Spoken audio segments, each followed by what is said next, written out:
So now, our next segment,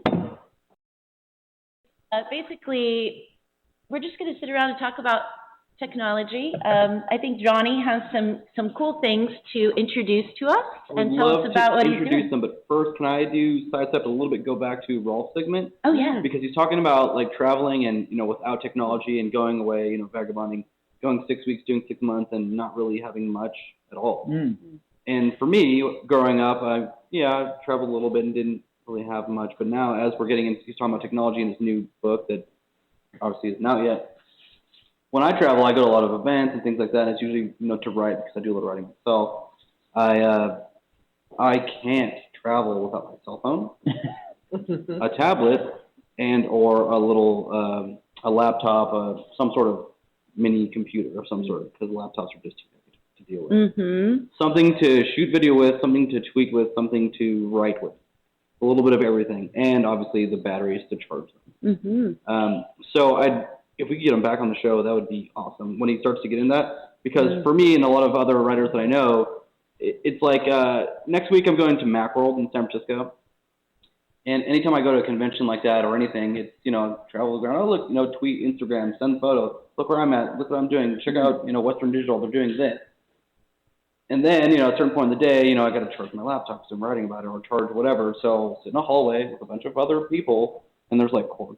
Yeah. Don't walk on that. Yeah. And so to travel without technology like that, for me, I would freak out. But Johnny, do you have this thing of if you travel somewhere, and it's not so bad here in the US, but many other places you travel and there's no Wi-Fi signal. I believe if there's no Wi-Fi signal, you start to get that kind of you start to get worried. You start to get worried when you can't be connected. There's no 3G, no Wi-Fi. So let's say 8 months ago, I had to get a new phone and wasn't ready for the upgrade and didn't have a phone for about a month.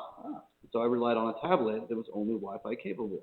And so not having a connection, I had to scurry around, try and find Wi-Fi somewhere. I felt like trying to I need to communicate with somebody. I need to tell somebody. I need to write about it. Without it, I just felt lost. Yeah. It sounds really dumb. I get it. But because we're all advancing towards something everyone, it's like Rolf saying, you need to leave it aside and go experience life without it.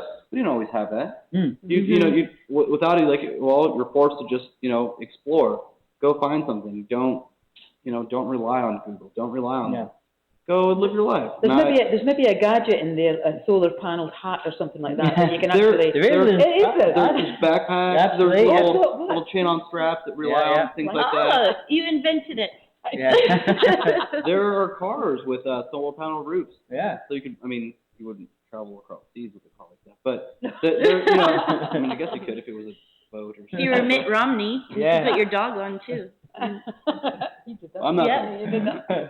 But for me, I'd freak out. I think. Yeah. I don't think I could do it for that long. I'll probably do it for a little bit. But if he's doing video blogging, things like that, you may not be able to have a camera and follow you around.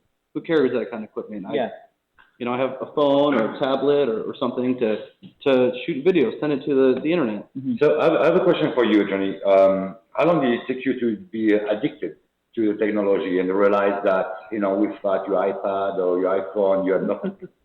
About 3 hours. But when you started really to be interested in that sort of technology and that feel like you become very dependent to those gadgets. I would say it's probably a few years back when smartphone technology really got invented, because I tell people you should have a smartphone because you want to do this. I just want to surf the web, and I'm trying to tell people oh no, I just need to call people and that's it. Okay, I get it. And I start telling people, well, you can do this, and I give them a phone, let them play with it. And then they start coming back to me and say, did you know you can email people? Did you know you can surf the web? Did you know you can Google this? I'm like, no, show me. And so I look, and then I see them get that instant fix. Yeah. And they didn't care about it before. They didn't want it because they didn't know that they could do that. And now they're like, oh, wow, did you know? I'm like, no, what, do you like that? And they're like, this is the best thing ever.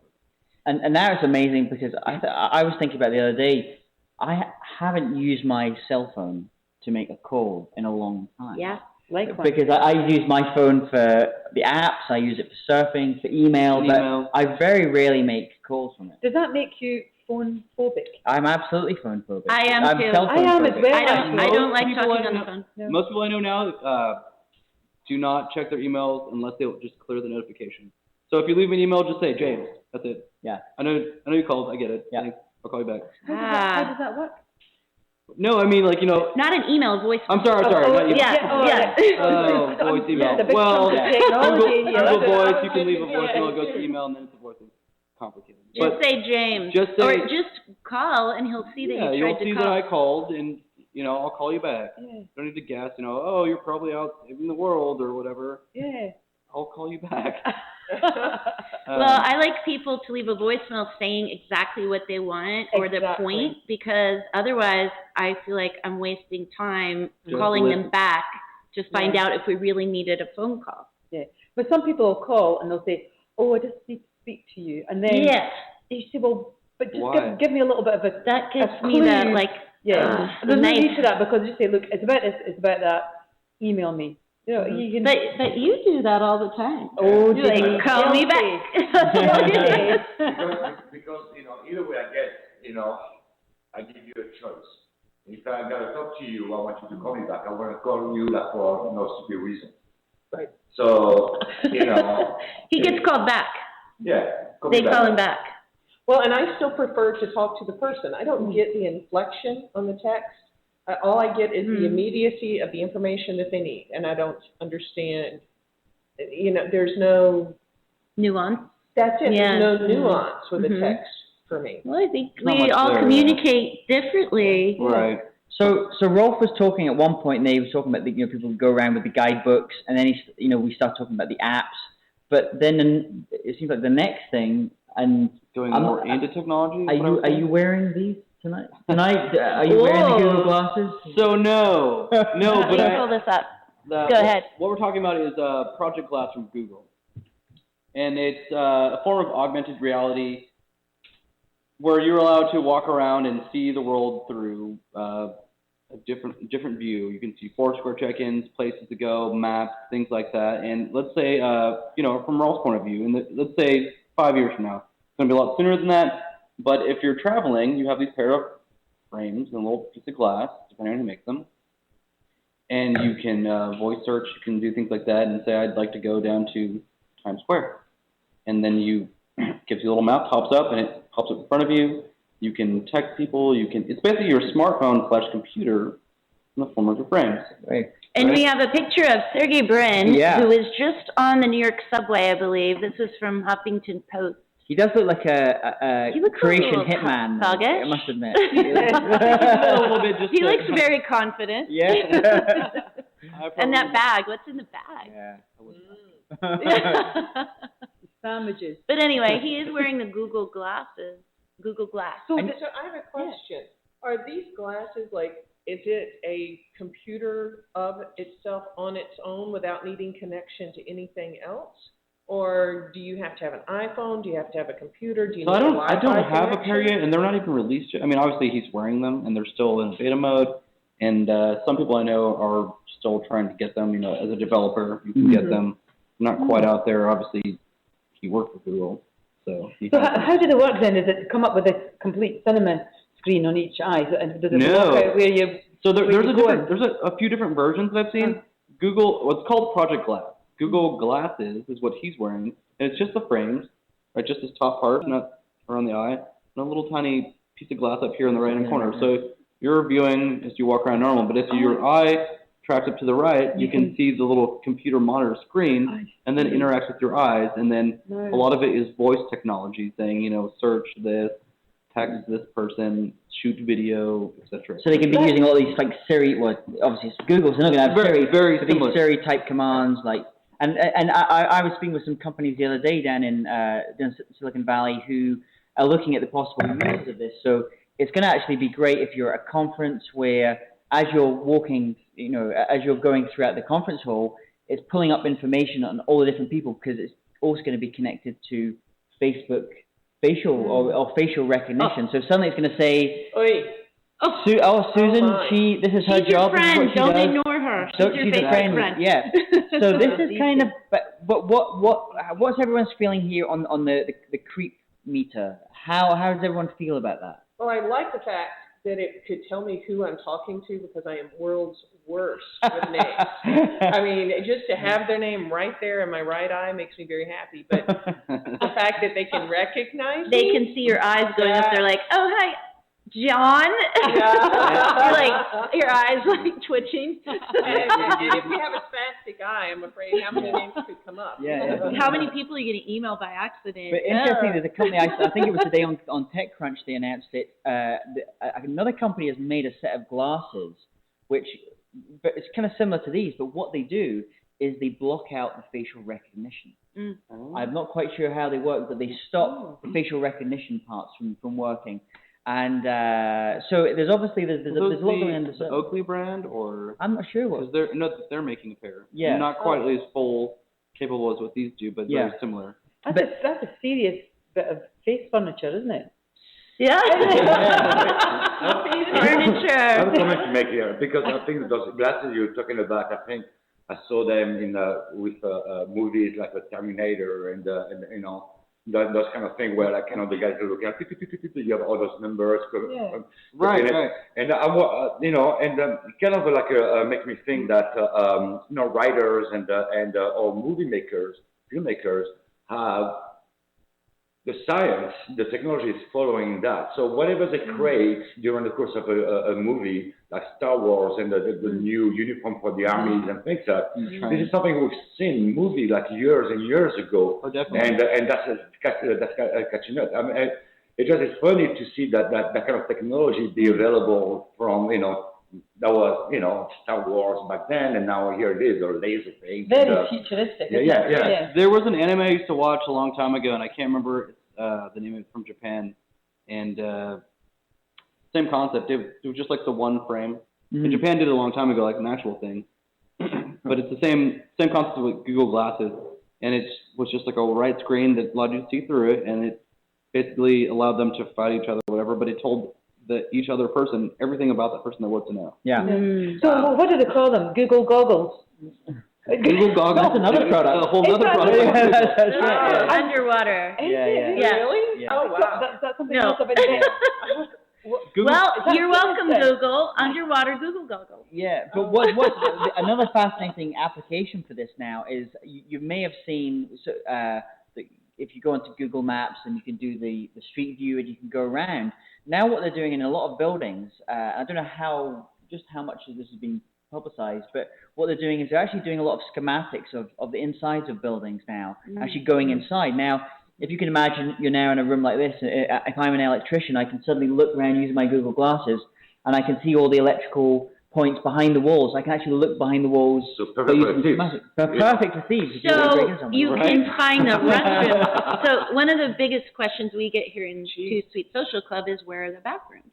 So we would not have to answer that question anymore. Absolutely, yeah. Because They're just like, nope. They're down the hall. So, But I you wouldn't know, have to even answer that. So with this technology, having those glasses on, you know, isn't it something that was a bit similar with when people started to text and just refocus on texting, not watching where they're going? Yeah. So you have this in your eyes, and how your brain will be able to dissociate, you know, what is real and what is not real, you know, when you have those numbers coming up here, and how your brain is going to react. That's the first question. Then after that, you know, we talked a little bit earlier, but, you know, you know, this is a country where everybody sues everyone. You know, one point we're talking about, you know, the iPhone or the smartphone, like emitting some kind of a radiation, you know, to your brain when you're talking. What will I do, you know, having this frame right in your eyes, you know, in direct contact with something very, very fragile. And so it's pretty fascinating how this thing is going to be coming up, and what would be the liability of companies like that. And you know, you wear those glasses while you're driving, you wear those glasses, you know, while you're walking, or whatever it is. But they'd maybe have you to sign a big disclaimer. Wear these glasses at your peril. Well, they will make the law, especially in Right. California, will outlaw these glasses while you're driving or while you're walking. Or So we cannot have any machine guns, and we cannot have any, like, you know, super duper glasses. But surely this is not too dissimilar from like a fighter pilot that has, you know, the head-up display, Yeah. so Very that similar. information is being displayed, and it's just So there's probably a lot of psychology that's gone into understanding what people can absorb and how much Right. information. Because you need to. It's like if you're in a car driving. There's a reason why there's actually only 3 things. Like the speedometer, the rev. Because too much information, it can be really confusing as well. Mm-hmm. Yeah. What's funny is, so you're talking about fighter pilots, and they can see like in their screens, the multiple things, and they're flying, and it takes a lot to fly, obviously. Yeah.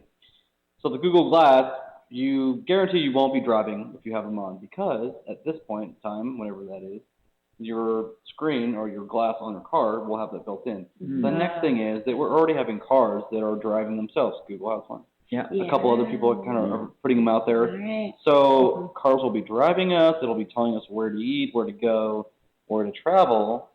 Yeah. And What you can afford. Oh, no, it's too expensive, don't stop here. And we could operate the car with the glasses and say, oh, wait, I'm hungry. There's the In-N-Out burger. well, I think a lot of it would be voice as well. Yeah. And you just say, I want to go here, and you don't have to worry about it. It'll do. Yeah. All the cars will have to just censor each other and say, don't do that. So when can we hope to have you on the show with the Google Glass? What is the time? Have you heard when these first ones developers are going to be getting these first glasses? That's a good question, Google. I want them now. Okay, if you're watching Google, we appear. They're not quite out yet, at least not for me. The rumors I've been hearing is they're about $1,500. But I've seen the Oakley version probably for less than that. So I'm guessing they're going to be somewhere around $600, maybe something like that. Those are made here in the U.S. or in China? Are they made here? Yeah. If I had to guess, it'd be but I don't know for sure. We don't know their philosophy on outsourcing unfortunately, manufacturing it's not good decisions. for us, but So we were talking about Robert Scoble before we went live, and so as Robert Scoble received a pair of these? I don't think he has them yet. I've been kind of tracking him all over the internet, like most people. I don't think he has them yet, and I do believe he's still waiting for them. And as soon as he has them, I'll know a little bit more. But it'd be great if we get him on the show. Yeah. Yeah. Once he does have them, maybe we can get a little more inside info. Yeah. Because he'll definitely get them before us. Yeah. So we had Robert on not on this particular show, but on Hootsuite. Oh, that's right. Yes, we live streamed the Tweet House from the Napa Valley Film Festival, which was an absolute blast. Yeah, that was one of our highest shows. I mean, it was awesome. We had Barry Schuler from Draper Fisher Jurvetson's Growth Fund, and we had Robert Scoble, and he works at Rackspace. Is he an evangelist for Rackspace? What does he do at Rackspace? That's a good question. I don't know. Because he seems to be like the mascot or something. Yeah. Like he's just, I don't know how he has time for all these things, but he's got a huge following, and he's kind of like the harbinger of the tech industry in a way. And you guys went and had drinks with him after you invited me, but I was like, I'm too busy. I should have made time. I know. I know. Afterwards, we went to like this place right down the road, and him and everyone else from like startup Silicon Valley all came out from the show and like had dinner. I'm sitting at the table and was like, like as I walk up, I was like, well, they're just doing this. I had that unfortunate thing of sometimes being a Brit, being from the UK, we can be a little bit blunt in our speaking. So I'm actually talking to someone at the table, not knowing who they were, saying and giving a really hard time to the new startup TV show that's on Bravo, and kind of slagging it off really because it's well, great. Yeah, you're right. And then suddenly finding actually, unfortunately, the person I would speak to is actually one of the people on the TV show. Okay. Yes, please use Hootsuite to make your apology. Yes, public. I apologize to any of the viewers of that TV show. Yeah, we'll send it to them. Okay. And then they can complain about our show. Yeah. It'll be Well, fine. I feel It'll like be the way the show portrays startups isn't really how startups are. I mean, there's a little bit of fun in San Francisco, we get it. But startups it's more a bunch of coders than this. Just we're doing this, for hours on end. It isn't. But that doesn't make great TV, though, does it? Just to sit and watch for an 18-hour coding session with someone drinking gallons of Red Bull. Exactly. Now that you're eating Hot Pockets, Mountain Dew, and Red Bull all night alone in The viewing wasn't so good for that. And the art of the marketing person to be able to talk to the tech person. I think that's fascinating. Right. Some companies get that right, communicating with the true, the technologists that are actually writing your code, and doing that and getting that communication transfer over to the person who's going to be telling people what it is that you built, Right. or finding a revenue model for what you built. But in terms of That's fascinating. TV and film, one of the exciting ones that's coming up, and I don't know if you've seen any of the things, is that the Jobs, is the Steve Jobs. There's two movies actually. One is with Ashton Kutcher, who looks unbelievably like Steve Jobs in this. Did he shave his weird beard? And then the other one is actually with the same people that did Aaron Sorkin, who also did The West Wing. Oh. So it's going to be like, if you like The West Wing and you're into tech in Silicon Valley, you're going to love this film. And it's supposedly, from what I've read, the whole film just consists of 3 scenes. And it's the 3 parts before Steve Jobs is going on to speak at each of the 3 pivotal conferences that he speaks at. Oh, wow. Interesting. Very cool show. Very interesting. Well, there's also, I think on PBS, they're doing something about Fairchild, which was the very first, the technology manufacturer in, before Silicon Valley became Silicon Valley. Now, do you know, you have a connection. My mom worked there. And we just figured out last week, that Steve Jobs was my paper boy when I was born. That's a great line for a blog post. Steve Jobs was my paper boy. Yeah, and watch me now. Now that I know that, I'm going to take on the world. Yeah. Right. We lived around the corner, a few blocks away, and I was born. Yeah, and he went to high school at Homestead, and it was. I just needed to know if he was a paper boy. My dad told me he was our paper boy. So basically, you've been pre-ordering that first iPhone for years, is what you're saying. Yeah. Right? All right. Lost touch with him now. Yeah, he did right. He did right. He gave up that job. Yeah. So anyway, that was fantastic. That was a lot of fun.